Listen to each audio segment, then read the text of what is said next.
ইমাম আজম আবু হানিফা রহমতুল্লাহ আলাইহির দুশমন যারা ছিল, ধর্মের সুরতে বাতিল ফেরকা যারা ছিল, তার দিকে টিটকারি করত। ইমাম আজম বলে হয়েছে, বাপরে ইমাম আজম হয়েছে, টিটকারি করত। টিটকারি করতে করতে একদিন 5-7 জন যুবককে লেলিয়ে দিল, যাও তাকে একটু শর্মিন্দায় ফেলাও, আল্লাহর ওলি বলে হয়ে গেছে, এত বড় দরজার ইমাম বলে হয়ে গেছে, একটু শর্মিন্দায় ফেলাও। তোমাদের ভিতরে একজন হয়ে যাও, মরা মানুষ 6 জন যাও জানাজা করার জন্য। সুবহানাল্লাহ। আল্লাহর ওলিদের সাথে খেলা আমার আল্লাহ পাক সহ্য করেন না। করেন কখনো নয়, কিন্তু আল্লাহর ওলিরা কখনো বদদুয়া করে না। ইমাম আজম আবু হানিফা রাহমাতুল্লাহি আলাইহি তিনি বসে আছেন, 5-7 জন যুবক একজনকে মরা মানুষ বানায়া নিয়ে গেছে, হুজুর আমাদের মরা মানুষটা জানাজা করে দেন। আল্লাহ পাকের ওলিগণ যে আল্লাহর কুদরত ছাড়া চলেন না, এটা তারা বুঝতে পারে নাই। কথা কি বোঝেন নাকি? একজন লাশ হয়েছে আর 8-10 জন মিলে গেছে, হুজুর ও আল্লাহর ওলি এই লাশটার জানাজা করে দিতে হবে। আল্লাহর কুদরতি আওয়াজ হয়, আয় আমার আল্লাহ পাকের ওলি, আমার ওলিদের যারা দুশ্মনী করে, আমার নবীজির বুখারী শরীফের হাদিসে কুদসি বিভাগে আমি আল্লাহ পাক বলেছি, ওমান আদালি ওলিয়ান ফাকাদ আযানতুহু বিল হারব। এ দুনিয়াতে যারাই নাকি আমার ওলি আউলিয়াদের দুশ্মনী করে ওদের বিরুদ্ধে আমি আল্লাহ রব্বুল আলামিন যুদ্ধ ঘোষণা করি। ও আমার ওলি ইমামে আজম আবু হানিফা রহমতুল্লাহ আলাইহি, ওই যে ছেলেগুলি আসতেছে ওরা আপনাকে টিটকারি করার জন্য আসে, যারা মরতে চায় ওদের মরণের খবর আমি আল্লাহ দিয়ে দিলাম। ও আমার ওলি, আপনি ওরা যখন আপনাকে জানাজা করতে বলবে, আপনি তকবীরটা 4টি তকবীরের জায়গায় 5টি তকবীর দিবেন। আমি আল্লাহ রব্বুল আলামিন ওদের ওই মৃত্যু কামনাকে আমি কবুল করে নিলাম। প্রথম তাকবীরে মারব, 4 তকবীরে জানাজা করব। টিটকারি করতে এসেছে, টিটকারির রাস্তা আমি আল্লাহ পাক বন্ধ করে দিব। আল্লাহর ওলির কাছে খবর হয়ে গেল। আল্লাহর ওলিরা যে অত সহজে ক্ষতি করে না, খুব খেয়াল করে। আল্লাহর ওলির কাছে যখনই নিয়ে আসা হয়েছে, হুজুর গো আমাদের জানাজাটা করে দেন, জানাজা করে দেন। আল্লাহর ওলি চুপ করে বসে আছেন। কি হলো হুজুর, জানাজা করে দিবেন না? কয় বাবা আসলেই কি জানাজা করা লাগবে? সুবহানাল্লাহ। সুযোগ দিচ্ছেন। আল্লাহর কিন্তু অর্ডার হয়ে গেছে। আল্লাহর কি হয়েছে? কারণ ওমান আদালি ওয়ালিয়ান ফাকাদ আযানতুহু বিল হারব।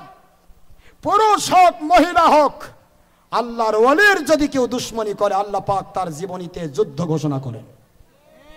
দেখা যাবে অনেক টাকার মালিক, শান্তি নাই, শুধু 5 টাকা, সারাদিন হয়রান পেরেশান হয়ে জীবন চলে যাবে, শান্তি পাবে না। কথা কি বোঝেন নাকি?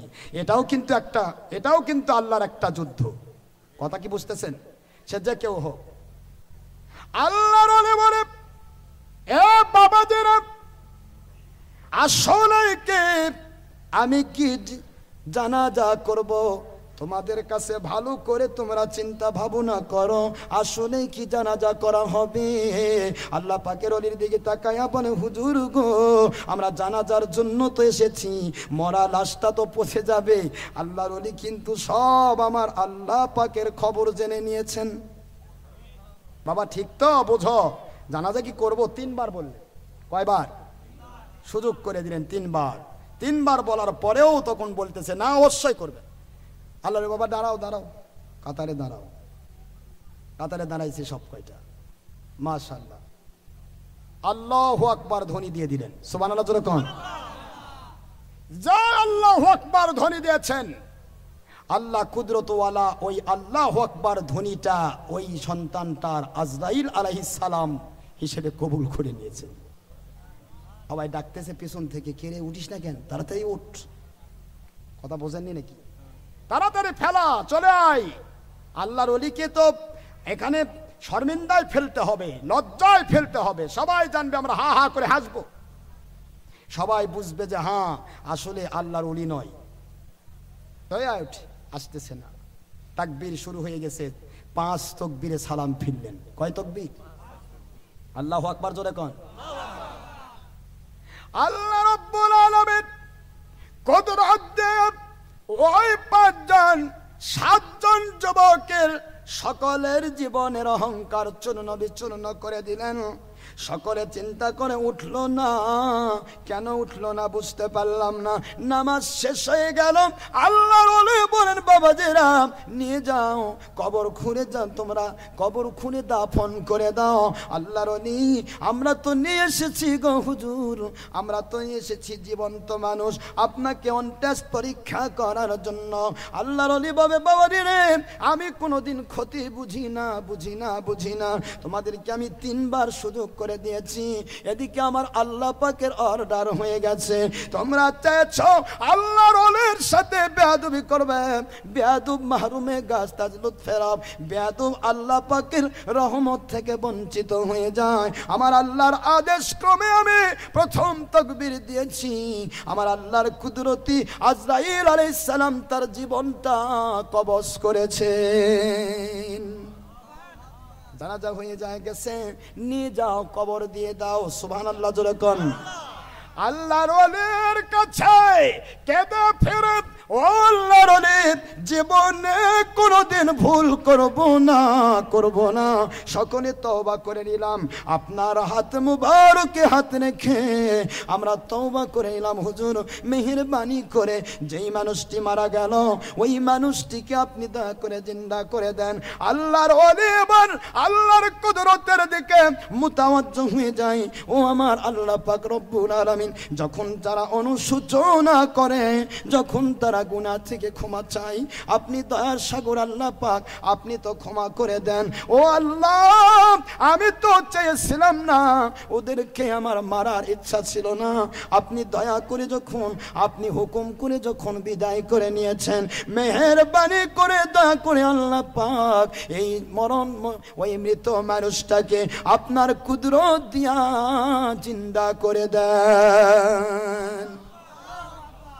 আল্লাহ পাক রব্বুল আলামিন বললেন ও আমার ওলি আমি বলেছি আমার ওলি কোন আমার কাছে যা চাই গো আমি আল্লাহ কুদরতওয়ালা, আমি আমার ওলিদেরকে তাই দান করি। ওয়াইদা সালানি ইবাদি ফাইন্নি আতাইতুহু।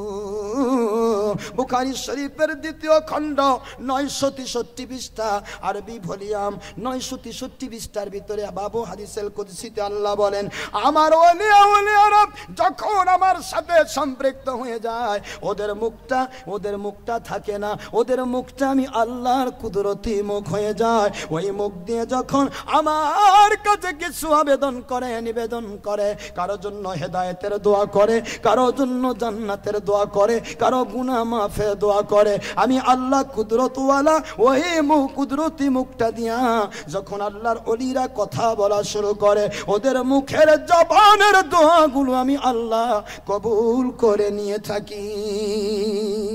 আয় আমার ওলি আপনি এবার ওই কাফনের কাপড় পরা ওই মানুষটার সামনের দিকে যে বাঁধন আছে ওই বাঁধন ধরে আস্তে করে একটা ডাক দেন, কুম্বি ইজনিল্লাহ বলুন, আমি আল্লাহ কুদরতওয়ালা ওকে আমি জিন্দা করে দিব।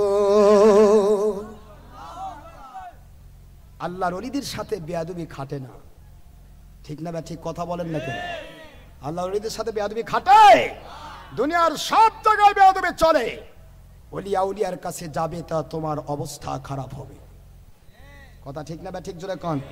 কারণ ওলি আউলিয়াগণ আল্লাহর কুদরত দিয়ে পরিচালিত হন। কথা ঠিক না? এই জন্য ওলি আউলিয়াদের সাথে দুশ্মনী করবেন না সোনার ভাইরা। পারলে গ্রহণ করুন, না পারলে কেটে পড়ুন। ওলি আউলিয়ার দুশ্মনী করা যাবে না। আল্লাহ পাক যেন আমাদেরকে হক্কানি আল্লাহর ওলিদের সোহবত নেওয়ার তৌফিক দেয়। আমিন।